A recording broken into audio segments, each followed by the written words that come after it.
My name is Rick Renner, and today I'm giving you a tour of some of the things we have on the shelves of our TV set. And next to me are 4 jars, which I purchased many years ago in Aswan, Egypt. You say, Rick, what are those jars? Well, when the Egyptians would mummify a dead body, they would remove the organs. For example, they would remove the stomach, the intestines, they would remove the liver, they would remove the lungs, and they would save them, and they would put each of those items in a jar. And that's what these jars were for.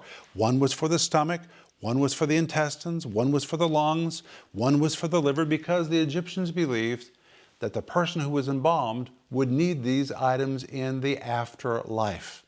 The heart remained in the body because they believed the heart represented the soul of the individual, and you couldn't remove their heart.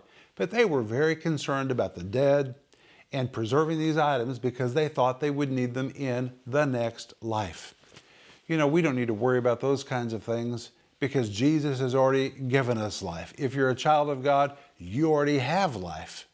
And we're told in 1 Timothy chapter 4, verse 8, that godliness is profitable unto all things, having promise of the life that is to come.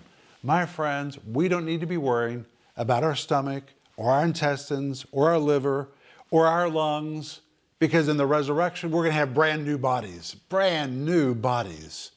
But the reason these are on the shelves of our TV studio is because when I look at these, I think about the eternal life which is given us in Christ Jesus. And that's why these jars are on the shelves of our TV studio.